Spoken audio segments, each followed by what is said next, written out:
In this chapter, we're going to talk about electrochemistry. And electrochemistry is very important to modern life because it explains how things like batteries work. And batteries are important to all of us. So in this section, we're going to look at some of the chemistry in the electrochemistry. And then at the very end, once you have an idea of the chemistry that's going on, there is a section where there are several relatively short videos made with animations and things, not made by me, where you can find some information about how some actual practical batteries work, such as the battery in a car or the battery in a cell phone, and so on and so forth. So I think it's important before we look at how actual batteries work to look at some of the underlying principles here in oxidation and reduction reactions. So it's not going to look a lot like battery chemistry here in this first section, but we'll get there. All right. So needless to say, batteries are very important. Here's a person charging their Tesla. And as you probably know, a Tesla is running only on batteries. It doesn't have a gas tank. One interesting thing to point out is the batteries in a Tesla probably weigh close to a ton as compared to a full tank of gasoline, which weighs, 150 pounds. Depends on how big the tank is, of course. So if you look at the range, you probably get a longer range with 150 pounds of gasoline than with a ton of batteries. But technology is progressing, and possibly someday somebody will figure out a way to make it so that you can have an all-electric vehicle that is running with similar energy density as fossil fuels. So what we want to talk about before we talk about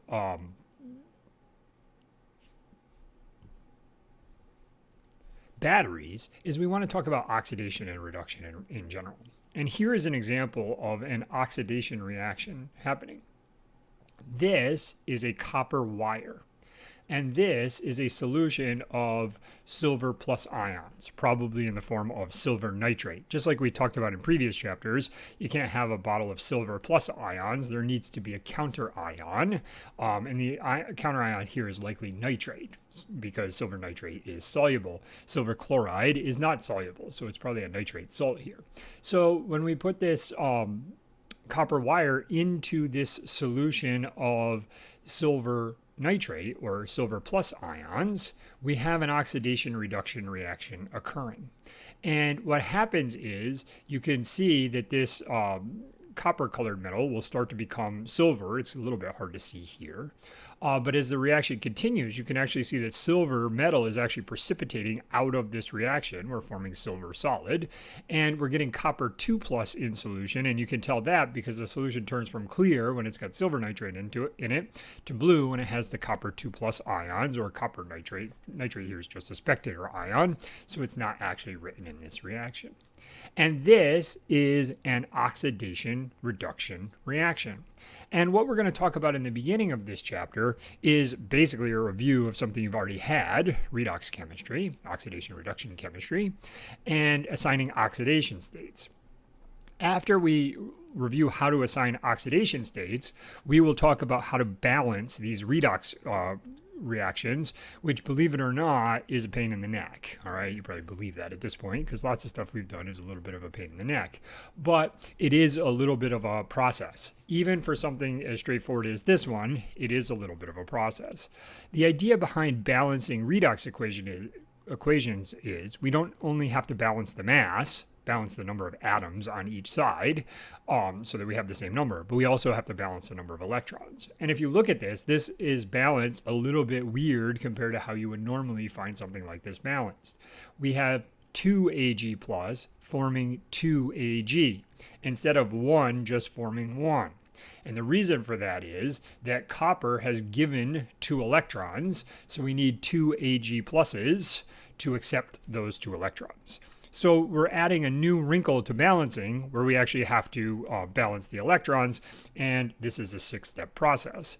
The beginning of the process is assigning the oxidation states. And although we've covered this before in a much earlier chapter, it's been a long time. So I think it's a good idea that we start by reviewing how to assign oxidation states. So oxidation states, these are the rules for assigning oxidation states. Oxidation states are an electron bookkeeping system. For ions, for the examples presented here, they work exactly the same way as charges. But for things that are covalent compounds or the covalent bonds within polyatomic ions, we can assign oxidation states.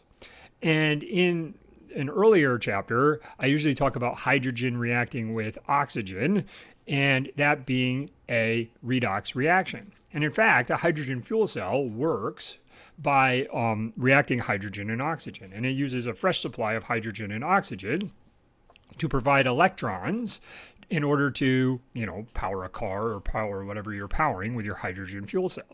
So even though you're forming a covalent compound water, electrons are still transferred when hydrogen reacts with oxygen. So what we're looking at here is the rules for assigning these oxidation states, which again, for ionic compounds, work in the examples presented here exactly the same as you would expect, where the metals become positive and the nonmetals become negative. But what about covalent compounds and polyatomic ions? So that's what we're going to talk about. Elements have an oxidation state of 0. So anything that's an element has an oxidation state of 0, whether it's O2 oxygen or, Cu metal, as in the previous example. Monoatomic ions have an oxidation state equal to their charge. So if you have Cu2+, its oxidation state is 2+. If you have Na+, its oxidation state is +1. If you have Cl-, its oxidation state is -1. So monoatomic ions have an oxidation state equal to their charge. The sum of the oxidation states in a molecule/polyatomic ion equals the charge. So the total sum of oxidation states equals the charge on the species. So if you have a negatively charged polyatomic ion, all the oxidation states on the atoms inside of that polyatomic ion add up to whatever the charge is. So if it's sulfate, SO4 2-, they add up to 2-. If it's phosphate, PO4 3-, they add up to 3-. Finally, in nonmetals, oxidation states are generally as follows. The higher on the list, the higher the priority. So F is usually -1. Hydrogen, +1. Oxygen, -2. Group 7A, -1. Group 6A, -2. Group 5A, -3. And when it says that they're higher on the list, they're higher priority, it means, let's say we have, and you're going to see this in a minute, a 7A element with oxygen. Since oxygen is higher on the list, it's going to be -2. The 7A element is likely going to be positively charged, and it definitely would be positively charged if it's a 7A element with only oxygen. Note that if that 7A element happens to be fluorine, then fluorine is -1 and oxygen is no longer +2, and if it's only oxygen, it's going to be positive. So this, like many things, doesn't make a whole lot of sense when I just ramble about it in theory. It'll start to make more sense if you see it as an example. And again, this is review from General Chemistry 1. So it says, what is the oxidation state of sulfur in sulfate? And as usual, I'm going to switch over to the camera here so that we can actually see the writing as we do this. So when we look at this, we have sulfur and we have oxygen, and we know that it's a -2 charge. So sulfate is SO4 2-. So if we look at our listing here that I printed out, we have oxygen and we have a 6A nonmetal, sulfur. So which is going to be -2? Well, since oxygen's on the higher on the list, oxygen gets what it wants, and we have to solve for sulfur. That's basically how it works. So when we do this, what we're going to do is we're going to write basically an algebra equation. Sulfur, X, the thing I don't know, the oxidation state on sulfur, plus 4 times -2, 4 oxygens, because there's 4 of them, each with a -2 oxidation state, equals -2, the total charge on sulfate. So sulfur plus 4 times -2 equals -2. Sulfur minus 8 equals -2. All right, add 8, sulfur equals +6. So notice that even though sulfur is a 6A element, it is not -2. Why? Because it was with oxygen, and as we go up, they're higher priority. So oxygen is -2. Figure out what sulfur is. All right, you can't just use this chart for both of them. It doesn't work that way. Next one, it says, what is the oxidation state of phosphorus in phosphate? And this is exactly the same type of problem as this one. We're going to set up an algebra expression. So we have phosphorus plus 4 times negative 2 equals negative 3. Phosphorus plus 4 times minus 2, the oxidation state on oxygen, equals minus 3. Again, phosphorus is a 5A element. It's lower in priority than oxygen. So oxygen is minus 2. And that's basically what we do.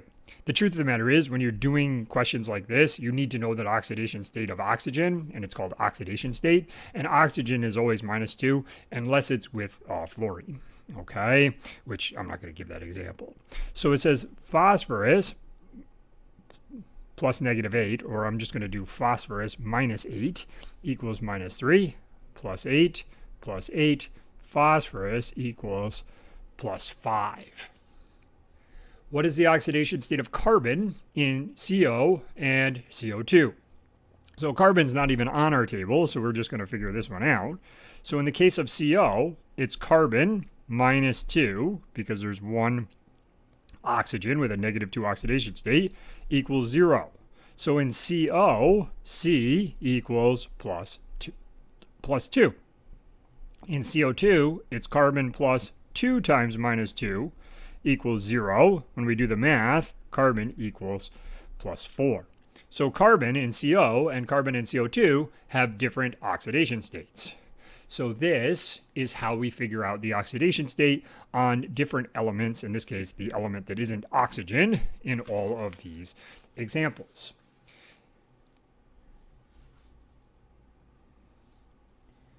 Switching back over to the lecture notes, we now want to look at oxidation and reduction reactions. And oxidation and reduction reactions involve first finding the oxidation state. Once we have the oxidation state, we can use this mnemonic, which is Leo the lion says grr. I guess I should say says grr instead of say grr. Leo is losing electrons, is oxidation. Grr is gaining electrons, is reduction. So in this case, I picked a straightforward case where the oxidation states are just the charges. So copper is an element, the oxidation state is 0. Copper 2 plus has an oxidation state of 2 plus because copper 2 plus is a monoatomic ion and the oxidation state equals the charge. So we go from 0 to 2 plus. Is this gaining electrons or losing electrons? This is losing electrons. So losing electrons is called oxidation. If this copper undergoes oxidation, it is the reducing agent. Why is it the reducing agent? Because it reduces the silver plus. Remember that this is the reaction that we showed before where copper precipitated the silver metal. What about silver? Silver is undergoing reduction here. It's plus 1 because the charge is equal to the oxidation state, and it goes to 0 over here because it's an element. Going from plus 1 to 0 is gaining an electron. Had a positive charge, now it's neutral. So it gained an electron. This is reduction, or said another way, silver plus is the oxidizing agent. Why? Because it oxidized copper, which underwent oxidation. So that's basically how this works. We could also write this as two half reactions. Copper forms Cu2 plus 2 electrons. 2 silver plus 2 electrons form 2 silvers. So this would be called the oxidation half reaction. And in the oxidation half reaction, electrons are the product. And this would be called the reduction half reaction. And in the reduction half reaction, electrons are a reactant. Why? Because losing electrons is oxidation. So it has to lose electrons, so they're a product. And gaining electrons is reduction, so it has to gain electrons, so they have to be a reactant. And that's basically how it works. So we can write it as these two half reactions, or for this overall reaction, we can determine what's undergoing reduction and what is a reducing agent, and what is undergoing oxidation and is the reducing agent, and what's undergoing reduction and is the oxidizing agent. Let's look at a few different examples here in order to practice doing this. Again, this concept is from General Chemistry 1. We're asked for what's oxidized, what's reduced, what's the oxidizing agent, and what's the reducing agent. So we need to remember our Leo the lion says Gur, which is losing electrons is oxidation, gaining electrons is reduction. And we also need to figure out the oxidation states of all these things in order to determine what's going on. So here I see elements. So the oxidation state of magnesium is 0, and the oxidation state of oxygen is also 0. Over here we have the ionic compound magnesium oxide. Magnesium oxide is an ionic compound with monoatomic ions, and magnesium is a 2A metal, so it's +2, and oxygen is a 6A nonmetal, so it's -2. So here we find that magnesium goes from 0 to +2. And when it goes from 0 to +2, does it gain electrons or does it lose electrons? Well, it became more positive. Something that becomes more positive loses electrons, so this is oxidation. Said another way, magnesium is the reducing agent. What about oxygen forming magnesium oxide? It goes from 0 to -2. So it gained electrons. It was neutral. Now it's -2. It gained electrons. This is reduction. Okay. And oxygen is the oxidizing agent.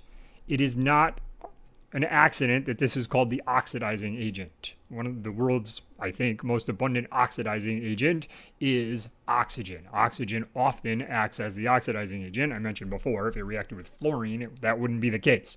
But pretty much everything else, oxygen acts as the oxidizing agent.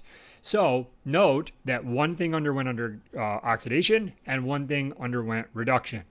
In the reactions that will be shown here, that will always be the case. There are some weird reactions where one thing can undergo both oxidation and reduction, so you don't need two separate things where one undergoes oxidation and the other goes under reduction. Sometimes one thing can do both, but we're not going to talk about those types of reactions here.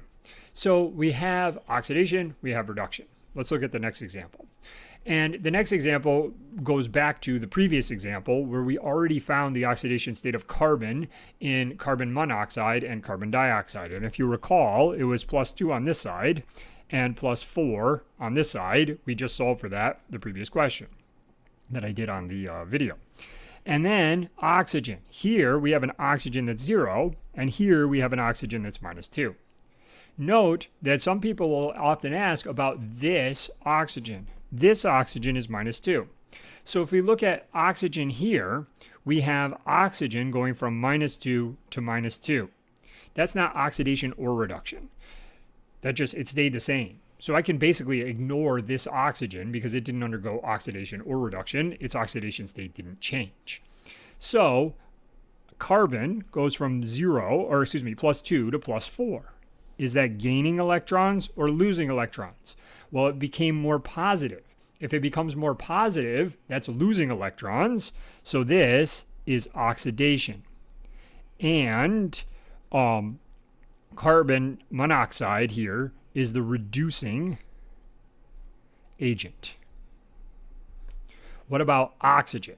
Oxygen goes from 0 to -2. That's gaining electrons. That's reduction. Or it is the oxidizing agent. So in both of these examples, oxygen was the oxidizing agent. But remember that in the previous example, silver plus was acting as the oxidizing agent. So it's not always oxygen, but oxygen is a common oxidizing agent, which is why it's called oxidizing agent. All right, let's look at barium nitrate reacting with sodium sulfate to form barium sulfate and sodium nitrate. Well, a couple things to notice here. I have Ba2 plus, I have Na plus, I have Ba2 plus, and I have Na plus. Those are simply the charges on the metals. What about polyatomic ions? I have nitrate. Okay, this should be BaNO32, that's a typo. I have nitrate, and I have nitrate. I have sulfate, and I have sulfate. So in this case, we have not changed anything. Barium's +2 over here, it's +2 over here. Nitrate's nitrate over here, it's nitrate over here. Said another way, the nitrogen and the oxygen haven't changed their oxidation state because they're combined in exactly the same way. We have sulfate over here, we have sulfate over here. Same idea. Sulfate hasn't changed its oxidation state. Sulfur or oxygen haven't changed their oxidation state because they're in the same form. SO42 minus, SO42 minus. This is not a redox, oxidation reduction reaction. Okay, not all reactions are oxidation reduction reactions, and this double displacement reaction or precipitation reaction, if you prefer, wow, a lot of mistakes. This should also be solid. Okay, this reaction is not a redox reaction.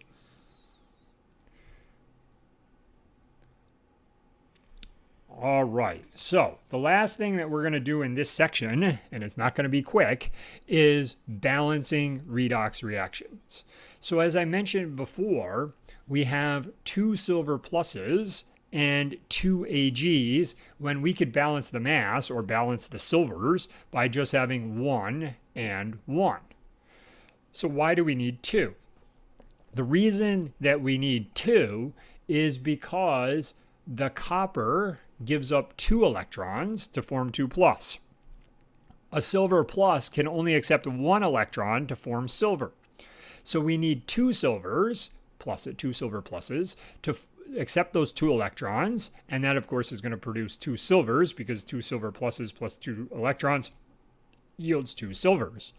Now, how are we going to actually figure this out that the electrons are not balanced? Unfortunately, it's a pain in the neck. For this particular example, it's not too horrible. But when you start to get some oxygens in here, it is problematic. And in order to make your life easier, chemists have come up with a 6-step process for balancing these redox reactions. And it's really important that when you're doing this, you practice with these 6 steps in order to balance this, because if you just try to look at it and balance it, maybe it's possible in a simple example like this, but when the examples get more complex and they start to contain hydrogens and oxygens, that's going to be pretty much impossible. All right, so I'm going to quickly read through these 6 steps, and then, like the rules for the redox assigning the oxidation states, I think it's better to actually practice them than to just look at them as theoretical rules. So then we'll go through 3 examples, which again won't be super quick, where we're going to do this. I think it goes without saying at this point, but it's really important to write this stuff down. So make sure you're writing it down as you go. It says step 1, assign the oxidation states to determine oxidation and reduction. Okay, so we're going to basically just figure out if it's an oxidation or reduction reaction and know what the oxidation states are at the beginning. Write the half reactions with only elements or ions. All right, so we're going to write the half reaction for oxidation and the one for reduction with just the elements or ions that are doing those things. Balance the atoms in each half reaction. Start with elements other than oxygen and hydrogen. Use water to balance oxygen and H plus to balance hydrogen. If the reaction is in basic solution, use OH minus to remove H plus. This is a lot. Okay, so we're going to do some examples that show what this is. All right, step 4, balance the charge using electrons. So make the total charge on the product side and the reactant side of each half reaction the same by adding E minuses to whichever side it needs them in order to balance the charge. The oxidation reaction, the E minuses will be added to the product side because oxidation is losing electrons, so the electrons are thought of as products. And for the reduction half reaction, we'll add them to the reactant side because reduction is gaining electrons, so we can think of the electrons as reactants. Step 5, make the number of electrons in both half reactions the same by finding the lowest common multiple. All right, so if you have 2 in one half reaction and 3 in the other, the lowest common multiple is 6, stuff like that. If they're both 2, we luck out and we don't have to do anything. And then it says add the half reactions together and cancel like terms. The electrons must cancel out. And then finally, check your work. Make sure the charges are the same on both sides and make sure the atoms are the same on both sides. So this is a lot of work, and we're going to do it step by step for 3 different examples. And hopefully by the end of that, it'll make more sense than just 6 steps on a piece of paper. So let me here switch over to the camera as usual, and we have our first reaction, and this is a more straightforward example without hydrogens and oxygens involved. So my first job is step 1, and if you'll recall, step 1 is to assign oxidation states and determine oxidation and reduction. So step 1 is exactly what I was just doing in those previous examples, where we were just figuring out the oil rig stuff and what's oxidation and what's reduction. So let's do that. So here we have aluminum, okay, going from 0 to 3 plus, and we have copper going from 2 plus to 0. Why 0? Because the elements are always 0. Well, if something goes from 0 to 3 plus, is that gaining electrons or losing electrons? Well, it became more positive, so that's losing electrons. So this is oxidation. All right. This is your Leo the Lion says grr. Losing electrons, we call that oxidation. Copper goes from 2 plus to 0. So this is gaining electrons. It was positive and now it's neutral. This is reduction. This is your grr part. Gaining electrons is reduction. So the first thing we did was we decided what's oxidation and what's reduction. So step 2 is to write the half reactions with just the elements. So I'm going to abbreviate them ox and red. All right. Oxidation and reduction, because I'm going to have to do this a bunch of times. I don't want to keep, having to do it over and over, writing out oxidation and reduction. So I'm just going to do it in this way. So for the oxidation reaction, half reaction, just the elements, Al solid yields Al 3 plus aqueous. All right, because that's the one that's undergoing oxidation. Reduction half reaction, exactly the same thing, except for I'm going to do the other one, which is Cu2 plus aqueous yields Cu solid. Okay, so I've now identified my oxidation and reduction half reaction. All right, step 3 is to balance the atoms. So in this case, I want to make sure I have the same number of aluminums on both sides. And in this case, I want to make sure I have the same number of coppers on both sides. And in this case, they're the same. All right. I'm going to just write already done.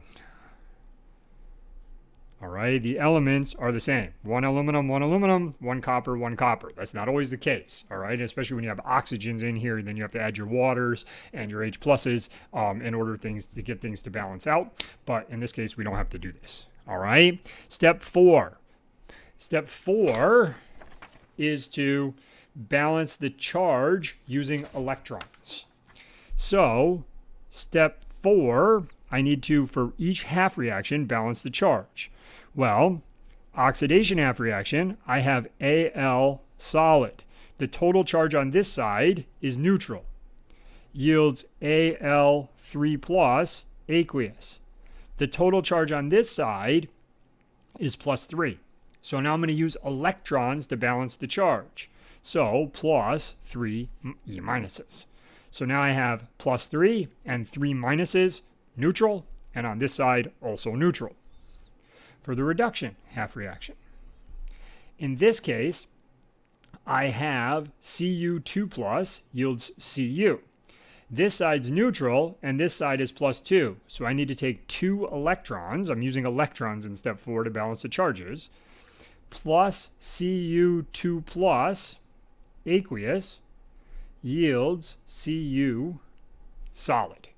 So I add 2 electrons to balance the charges. 2 minuses plus 2 pluses is neutral, and neutral. I'm good. All right, step 5. Step 5 says, make the number of electrons in both half reactions the same by finding the lowest common multiple. Well, the lowest common multiple between 3 and 2 is 6. So I need to make this 6. Remember, I can't just double the electrons. If I double the electrons, I have to double everything. So for the oxidation half reaction, it's going to be 2Al solid yields 2Al3 plus 6 electrons. So I just doubled everything. 1 became 2, 1 became 2, 3 became 6. For the reduction half reaction, I also want to make this 6, so I have to triple everything here because I have 2 to begin with. So when I triple everything, I get 6 electrons plus 3 Cu 2 aqueous yields 3 Cu solid. Okay, so I just tripled everything just like I just doubled everything. Now step 6, we need to add the 2 reactions together. Adding reactions together may not be something you've done all that often, but when you add reactions together, what you're doing is you're literally writing all reactants from both reactants on one reactant side, and you're writing all products from both reactions on the product side. So here you have a half reaction, here you have a half reaction. The whole reaction is all the reactants yield all of the products. So that's all I'm doing. So 2Al solid plus 6 electrons plus 3 Cu2 aqueous yields the products 2Al3 that should be aqueous, I missed it here, aqueous plus 6 electrons plus 3 Cu solid, the product of the other one. So I just put these 2 products and this product all together. Cancel out like terms. In this case, the only like term is the 6 electrons.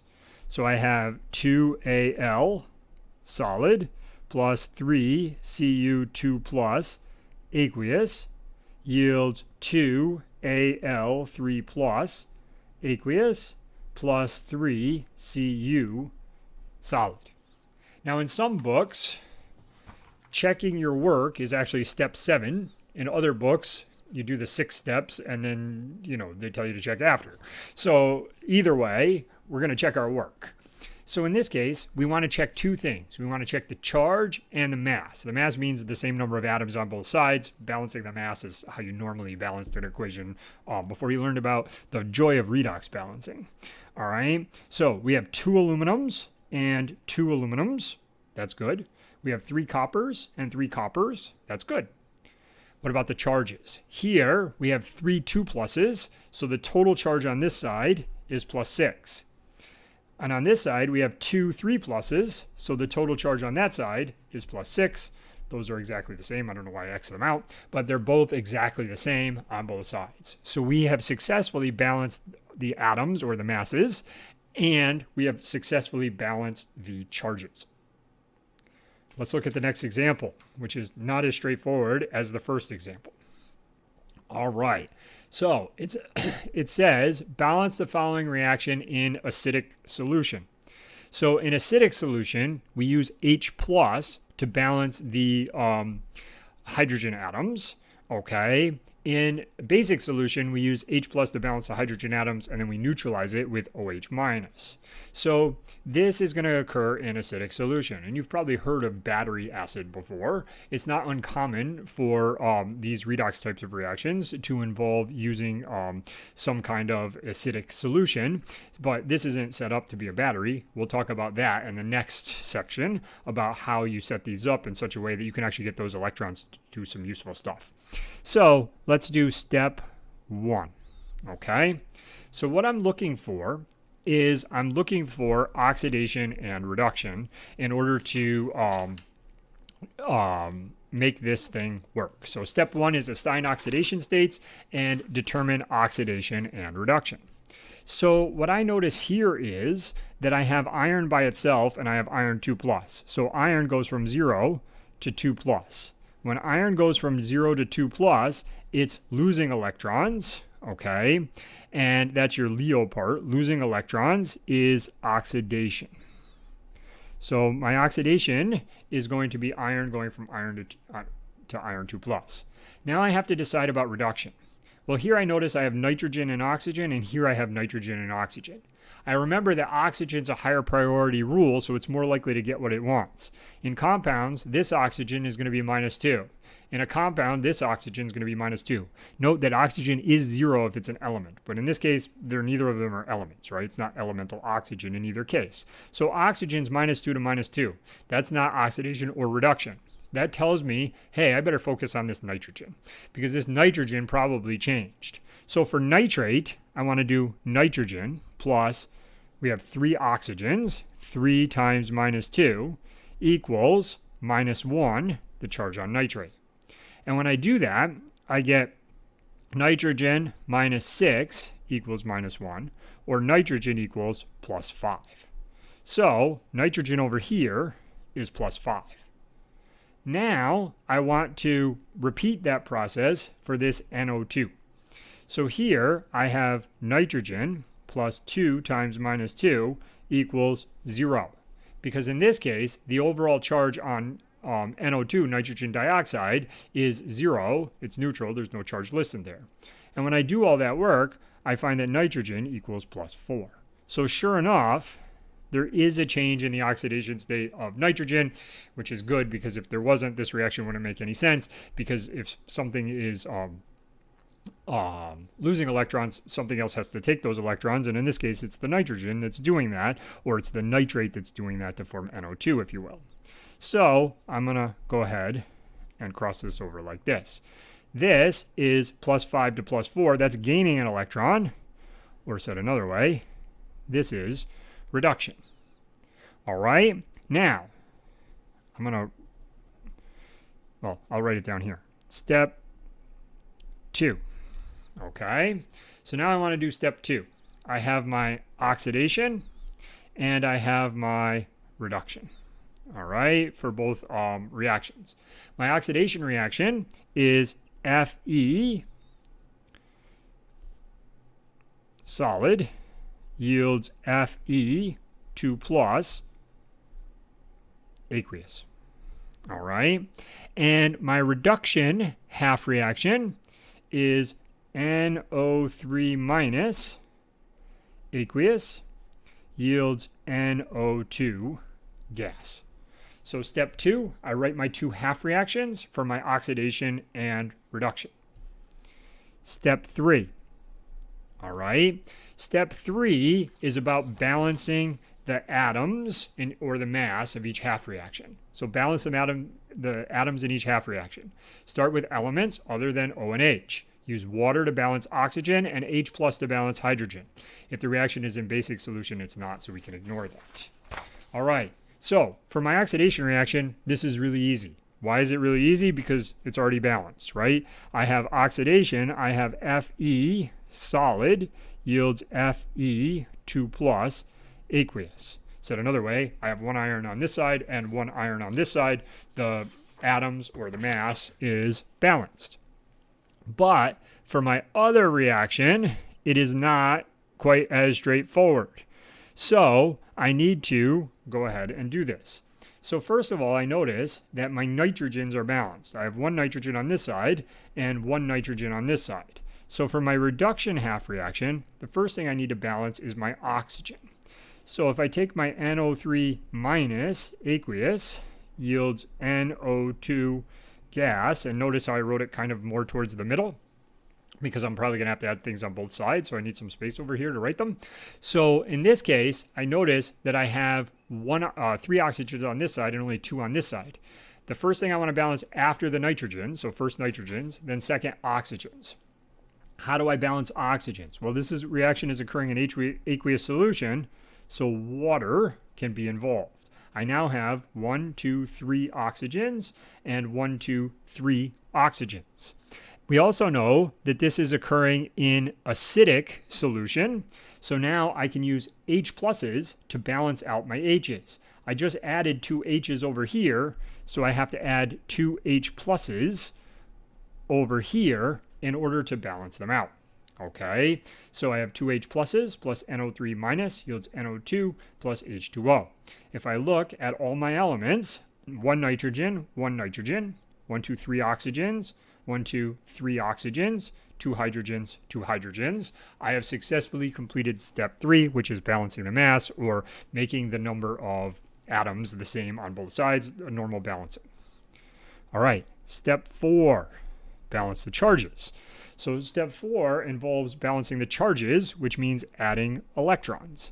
So in my oxidation half reaction, I have 0 charge on this side and 2 plus on this side. I'm going to use electrons to reduce this charge. So Fe solid yields Fe2 plus aqueous plus 2 electrons. Now I have 2 pluses plus 2 minuses. Neutral, neutral. We're good. Reduction. Let's take a look. If I look here, I have 2 pluses and a minus on this side. So overall, I have a plus charge on this side. And on this side, I'm neutral.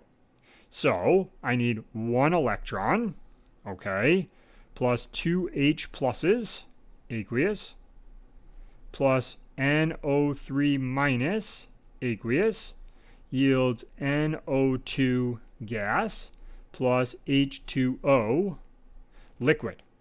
All right, so now I have 1 minus and 2 pluses, which is an overall plus 1, and another minus 1, which makes this overall neutral. And I also, on this side, have overall neutral. Notice I did put a 1 here in front of this electron. If you just wanted to put E minus and remember that's 1, totally fine. All right, so that's a good, this is balanced. Sanity check here. One thing that you want to do is you want to make sure that for your oxidation half reaction, the electrons are products, and for your reduction half reaction, your electrons are reactants. Again, for oxidation, you're losing electrons, or electrons are products, and for reduction, you're gaining electrons, or electrons are reactants. Step 5. We need a common multiplier between these two electrons. Well, we have 1 and 2, so it's 2. So for the oxidation half reaction, I already have 2 electrons, so I don't need to do anything. I just need to rewrite it. FeS yields Fe2 plus aqueous plus 2 electrons. For my reduction half reaction, I now need to put 2 electrons plus 4 H pluses, aqueous, plus 2 NO3 minus, aqueous, yields 2 NO2 gas plus 2 H2O liquid. So don't forget, when you double it, you have to double everything. You can't just double the electrons because then it won't balance anymore. You need to double everything. Step 6, add these things together. So I'm going to take my reactants, all my reactants on one reactant side, all my products on one product side. So Fe solid, the only reaction from this half reaction, plus 2 electrons, starting over here, plus 4 H plus aqueous, plus 2 NO3 minus aqueous, yields, so now I'm done with my reactants. I need this product, Fe2 plus aqueous, plus 2 electrons, plus, starting over here now, 2 NO2 gas plus 2 H2O liquid. All right. Finally, I need to cancel out the like terms. In this example, again, the only like terms are the electrons. So Fe solid plus 4H plus aqueous plus 2 NO3 minus aqueous yields Fe2 plus aqueous plus 2 NO2 gas plus 2 H2O liquid. All right, a lot more work than the previous example, especially in this one, because this one, the reduction reaction, didn't look like the previous example. Let's do our check here. Let's balance the atoms first. Iron, iron, good. 4 hydrogens, 2 waters is 4 hydrogens. 2 nitrogens, 2 nitrogens. 2 times 3, 6 oxygens. 2 times 2 is 4 oxygens, plus 2 times 1 is 2 more. So 4 plus 2 is 6 oxygens. Atoms balance. Charges. 4 pluses and 2 minuses is a total charge of 2 plus. Fe2 plus, and everything else is neutral for a total charge of 2 plus, and our charges balance. So after all of that work, we have successfully balanced this redox reaction. The last one we're going to do as an example is balance the following in basic solution. So we have the new wrinkle of basic solution. So the first thing we want to do is we want to figure out oxidation reduction. All right. What I would suggest you do is you pause the video here and do each step and then watch each step, or do the whole thing if you know how to do the whole thing. But for step one, figure out what's undergoing oxidation and reduction. I'm not going to spend a lot of time figuring out the oxidation states in this one because we've already done 3 or 4 examples like that. All right, a couple things that I do want to point out when we're doing this. First is, if we look at hydrogen, hydrogen's pretty far up on the list. It's always +1 unless it's with fluorine. And in case of HF, it is also +1 just by coincidence. So here, hydrogen is +1, and here hydrogen's +1, so nothing happened to it. Here we have Cl with oxygen, and here we have Cl by itself. It turns out that this Cl is +1, and this Cl by itself is -1. What about nitrogen? Here, this nitrogen is -3 because it's with the 3 pluses of hydrogen. And here you have 2 of them with 4, and here it's only -2. Okay? So, nitrogen went from -3 to -2. That is losing an electron. It's less negative. So this is oxidation. All right. Cl went from +1 to -1. This is reduction. So the first job in step 1 is to identify what is oxidation and what is reduction. Step 2. We need to write the 2 half reactions. So for the oxidation half reaction, we have NH3 aqueous forms N2H4 aqueous.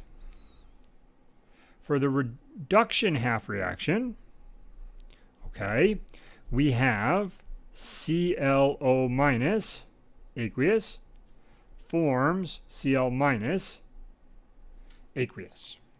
So step 2, we write our 2 half reactions. Step 3, we need to balance the atoms or balance the masses, however you want to say it. So the first atoms we want to balance are the atoms other than hydrogen and oxygen. Specifically, all other atoms first, then oxygen, then hydrogen, and if it's a base, you have to get rid of the H plus by adding OH minus. So let's see how we're going to do this. So in this case, we have 1 nitrogen, and in this case, we have 2 nitrogens.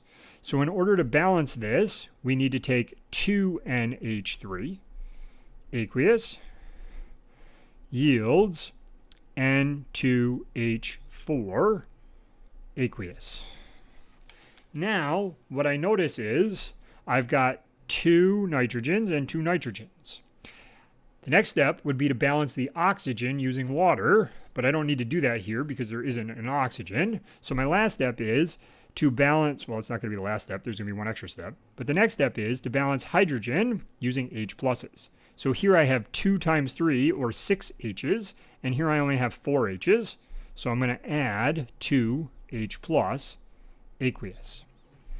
Now, if it's in a base, so it's in a base, I have to add OH minuses. So specifically, I want to add 2 OH minuses to react with these two H pluses. And if you recall from acid-base chapter, if I add H plus and OH minus, I make water. So in this case, I take 2 OH minus aqueous. I should have mentioned, if I add 2 OH minus to this side, in order for it to still be equal, I have to add 2 OH minus to this side. Plus 2 NH3 aqueous yields N2H4 aqueous, and 2 H pluses plus 2 OH minuses yields 2 H2O liquid.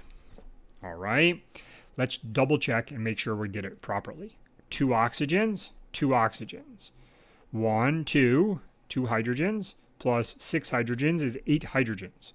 4 hydrogens plus 2 waters, which is 4 more hydrogens, is 8 hydrogens. 2 nitrogens, 2 nitrogens. This has successfully balanced the mass. Now for the reduction reaction, we want to do the same thing. In the reduction case, the Cl's are already balanced, so now I need to go ahead and balance the oxygens, okay? So in order to do that, I take ClO minus aqueous yields Cl minus aqueous plus H2O liquid. So I add waters to balance the oxygens. But when I add the water to balance the oxygens, I've now messed up the hydrogens. So now there was no hydrogens before, but now I've added 2 hydrogens. So I need to come over here and add 2H plus aqueous. All right, in order to get the hydrogens that are balanced out from the water. But remember that this is in basic solution, so I'm not allowed to leave H pluses. Said another way, I need to get rid of these. Well, how do I get rid of these? I add 2 OH minuses. And if I add 2 OH minuses to this side, I have to add 2 OH minuses to this side. So what I want to do is I want to add 2 OH minuses to the 2 H pluses, and that'll give me 2 H2Os. Plus ClO minus aqueous yields Cl minus aqueous plus H2O liquid plus 2OH minus aqueous, like so. Okay, so let's check and make sure that we did it properly. So in this side, I have 2 H2O, so 2 4 hydrogens. On this side, I have 2 and 2 OHs, 4 hydrogens. On this side, I have 2 oxygens, 3 oxygens. On this side, I have 1 oxygen and 2 more oxygens, 3 oxygens. On this side, I have 1 chlorine, and on this side, I have 1 chlorine. Now, a common question that comes up is, well, if I have waters on both sides, can I cancel them out? Yeah, you can do that if you want to, or you can wait to the end to do that. All right, you're going to have another opportunity when you add the 2 reactions together in order to cross things out. So it's kind of like completely optional when you do the crossing out. For me right now, I'm not going to bother to cross them out. I will cross them out in the future. Okay, step 4. Step 4 is to balance the charges. So if I look here, I have 2 minus neutral yields all neutral. So I need to add 2 electrons to my product side in order to have 2 minuses and 2 minuses. When I do that, I'm going to get 2 OH minus aqueous plus 2 NH3 aqueous yields N2H4 aqueous plus 2 H2O liquid plus 2 E minus. Okay, 2 minus, 2 minus. Again, sanity check is the oxidation state, is the oxidation half reaction having electrons as a product. Because oxidation is losing electrons, electrons should be a product. We're good. Let's look at the next one for the reduction. I'm going to write it a little bit lower so that I don't overlap them. So I'm going to just write it down here. On this one, what do I have? Well, I have a minus on this side and 1, 2, 3 minus on this side. So I have 1 Cl and 2 OH minuses. So I have 3 minus and 1 minus, which means I need 2 more minuses on this side. So 2E minus plus 2 H2O liquid plus ClO minus aqueous yields Cl minus aqueous plus H2O liquid plus 2OH minus aqueous. All right, so now I've balanced them. Step 5. Step 5 is to balance the number of electrons in both by finding the lowest common multiple. Well, in this case, we have 2 electrons on this side, okay, and 2 electrons on this side, so we're good. All right, so step 5 is already done. I'll put it that way. I don't remember what I put last time this came up. It's been a while. All right, step 6, we have to add these two reactions together and then cancel stuff out. So all reactants on one reactant side, all products on one product side.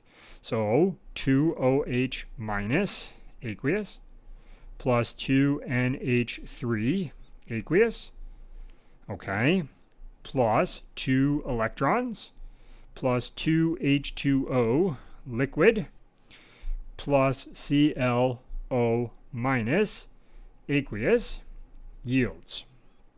All right, first product, N2H4 aqueous plus 2H2O liquid plus 2 electrons, all right, plus Cl minus aqueous plus H2O liquid plus 2OH minus aqueous.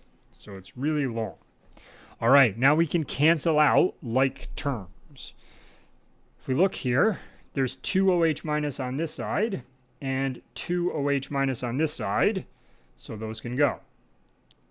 There's 2 electrons on this side and 2 electrons on this side. The electrons have to go, right? Because that's the whole point of all this in the balancing. All right, we have 2 waters here and a total of 3 waters here, but conveniently there's 2 here and 2 here, so I'll just cross those out. So in this example, unlike the previous two, there's been quite a lot that will cross out. So now I can rewrite this crossing out what I'm allowed to cross out, which we just did. So 2NH3 aqueous plus ClO minus aqueous yields N2H4 aqueous plus Cl minus aqueous plus H2O liquid. All right, now we need to check and make sure that we have the right number of everything. So first, let's look at NH3, okay? In this case, we have nitrogens. We have 2 nitrogens on this side, and we have 2 nitrogens on this side. Hydrogens, we have 3 on this side, 2 times 3, 6 on this side, and 4 plus 2, 6 on this side. 1 Cl, 1 Cl, 1 O, 1 O. We're good. How about charges? Overall, -1. Neutral and -1. Overall, -1.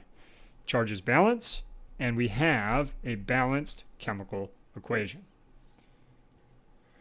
I'm not going to go into a lot of detail here, but this is ammonia, found in typical cleaners, and this is hypochlorite, and sodium hypochlorite is called bleach.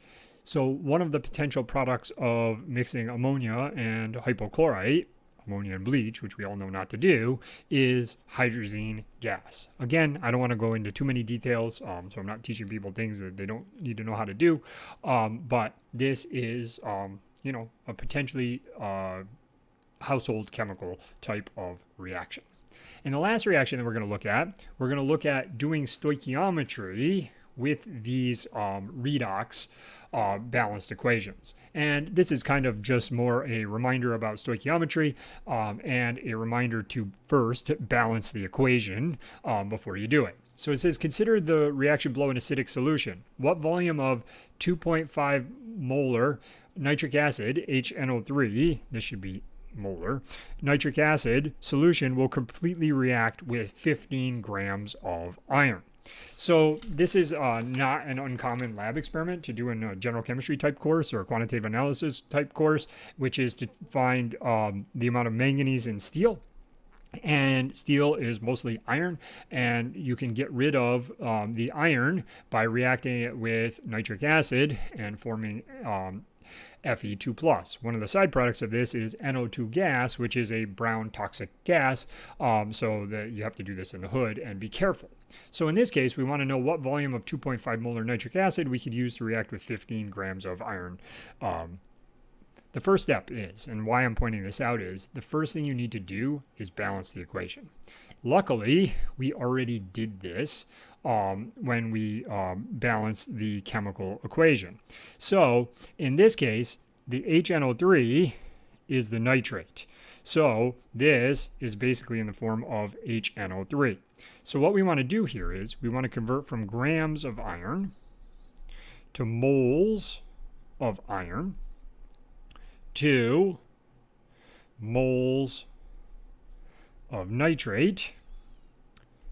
All right. Then technically to moles of nitric acid, but moles of nitrate and moles of nitric acid are the same. Then finally to liters of HNO3. And the reason they're the same is one HNO3 will dissolve in water to form an H3O plus and an NO3 minus. So starting with our grams of iron, we have our 15.0 grams of Fe times. We want to convert it to moles, so we're going to use the molar mass of iron, which is 55.85 grams of iron, and on top 1 mole of iron. Now we want to convert it to moles of nitrate using the balanced chemical equation. We have 1 mole of Fe per 2 moles of NO3 minus. And now we want to convert it to liters. Well, in this case, it's a 2.5 molar solution, which means that every 1 liter of HNO3 contains 2.50 moles of NO3 minus, or HNO3, however you want to say it. And when we do all that math, we find that we need 0.215 liters, or 215 milliliters. All right, so sometimes there are stoichiometry problems given in this section. I personally wouldn't give that as a problem, but you could theoretically have to balance a redox equation and then do stoichiometry. The point here is that there's a reason that you need to balance these equations and that long 6-step process, because you can't do stoichiometry with this unbalanced equation. Just because you could easily balance the masses by adding waters and things like that, the charges have to be balanced because the number of electrons, they can't disappear or appear as if from nowhere. So I know this was quite a long video. In the next section, it'll be a little shorter, and we'll start to look at some of the nomenclature and how we can hook up these redox reactions in order to make them actually do something productive, namely like a battery.